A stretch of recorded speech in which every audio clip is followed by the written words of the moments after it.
Hey, good morning, everybody. Welcome to the April 25th session of Old Gold. Old Gold is a pressed yellow tea. This is the third in a three-part session. We started off with Poised.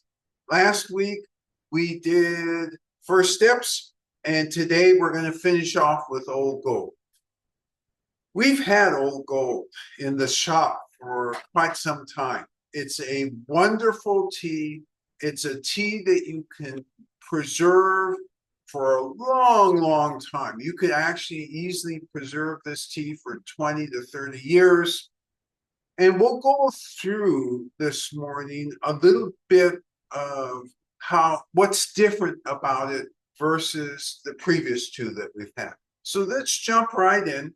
And by the way, before I go further, let me give you Sophie's news. Today we're in Anhui province. Everything is going great. Group is having a great time. So that's the message from Anhui. So for Old Gold, are we in Anhui? Is Old Gold an Anhui tea? It is not. It is a Hunan yellow tea. Previous two were Anhui. This one is Hunan. So Hunan and Anhui are the two provinces where the bulk of yellow tea comes from. And remembering that Hunan, Junshan Island, is the most famous of the yellow teas, and Junshan Island is very close to a place called Yueyang, which is historically significant in China. That is, Yueyang is, not the fact that they're close. And this tea comes from around the Yueyang area. And it's got its own specific characteristics, its own specific variety. I'm not going to spend any time today on the process because the last couple of weeks we've covered the process. However, that said, after you go through a normal process, there's a second process. What is that second process? You steam the leaves. And why do you do that? You have to soften them up.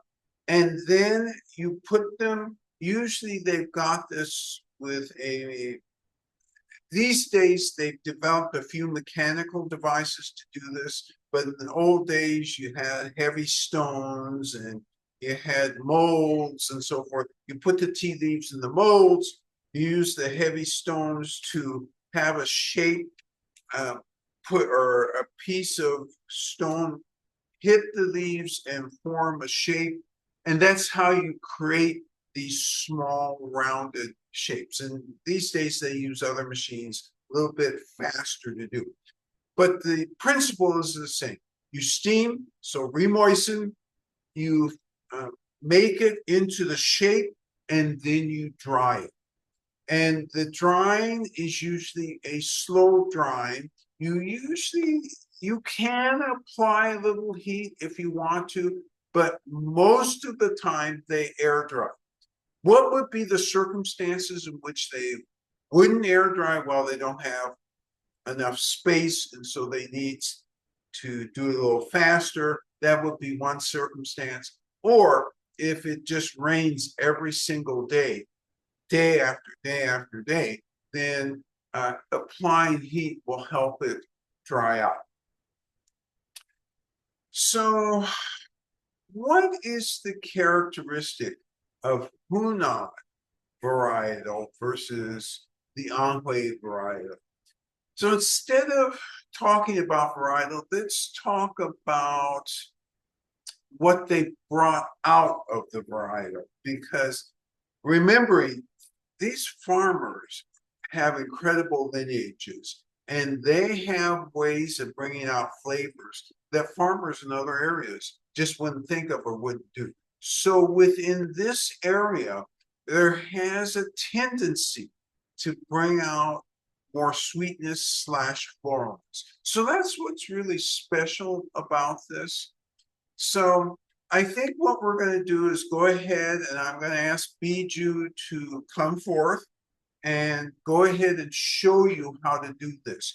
And this one, you need to pay attention to her because there's some steps here which will make it easier for you to bring out the full flavor. The other thing before I have her come on is the fact that you make it into this shape means that you deepen the flavor and actually you get more pores out of this. So without further ado, let me bring forth each.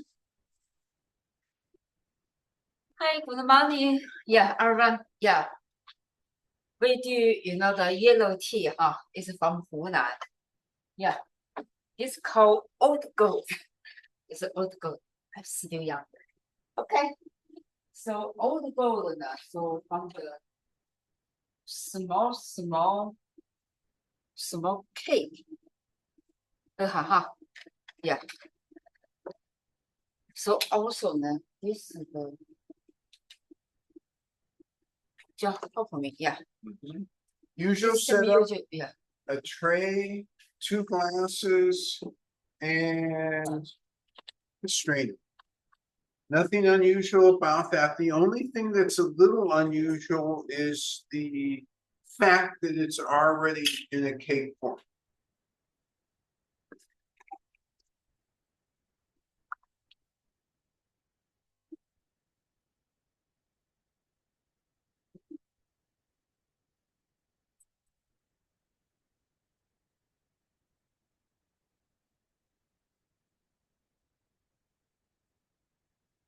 Set up, heat up the cups. This is going to be at 175 degrees. You'll use one of these press cakes and it'll get at least 3 cups. You can really get 4 cups from this, but on the website we talk about 3 cups.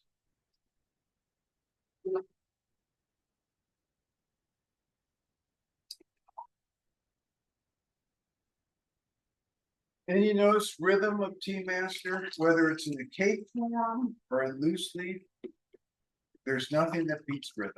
Just having that nice steady rhythm.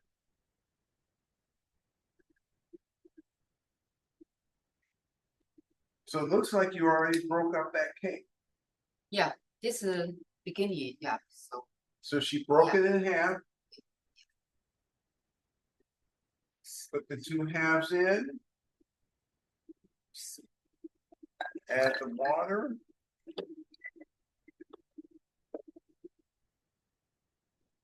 And 2 minutes. And this is 175. 175. Yeah, 175, 2 minutes. Yeah. Yes. And one of the things you notice, why do you break the cake up? If you don't break it up at least in half, what's going to happen is that it extrudes the liquid so slowly that the first steeping is too light. But when you break it up like this, it's going to extrude it faster and you'll get a flow of flavor that's, hey, I recognize what's going on here. So that's how you set up with this. The other thing to remember about this is even we say 2 steepings, but you can easily get 4 to 5 steepings out of this. And that's typical of most cakes because most cakes, the flavor ends up being concentrated. So one of the things you'll notice when you go through the tasting itself is unlike First Steps last week. Remember, First Steps had real depth to it. It had a roasty taste. It kind of led with a roasty taste. This does not lead with a roasty taste. So we have to look back at the first set of steps. What was different about the processing? What was different is they used different timings for the smothering process, and they use no real end roasting. And that makes a huge difference. So you get these hints of of sweetness slash floralness that you just didn't get last week. By the way, when you did drink First Steps, and one of the things I neglected to mention last week was at the end, if you're careful and you're really present, you get an unexpected sweetness.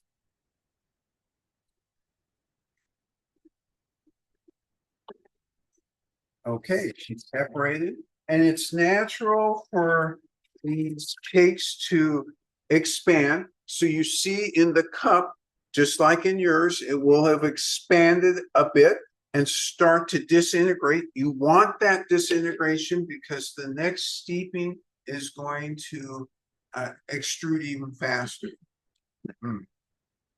Let's take a look at the color. It's kind All of right. yellow. Yeah, It's a little bit gold. yeah, a little bit gold. Yeah.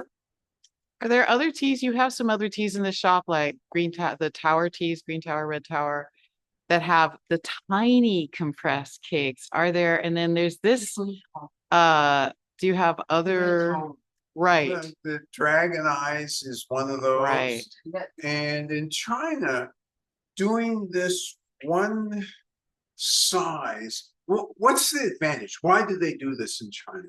They do it in China so that you can have it in a little package, you can carry it around in your pocket. You go somewhere, oh, I'm thirsty, or I want to give a little gift to somebody. Here's an easy way to go ahead and do that. And so that's why. Great question, because when this first really started showing up, I was surprised because when was the first time I saw this? I probably saw this in the late 1990s. I was probably with I know, I was with a group of educators in Sichuan. And this guy pulls this out, and I'm looking at that. It's like, oh, that's a shape I'm not used to seeing. And he made a cup of tea right there, and it's really cool. So let's enter the quality arena.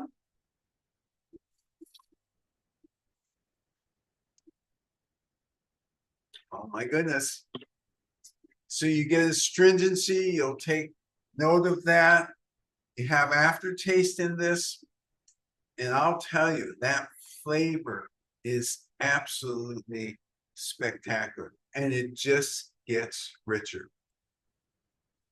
So that is today's tea, Old Gold. Next week, we're going to shift gears. Next week, we're going to go back to the Wui Mountains. So and we're going to do a cliff tea next week. So your responsibility, we're going to do a cliff tea called First Light next week. Your responsibility this week, stay healthy. We'll see you next week. Bye-bye now. Bye-bye.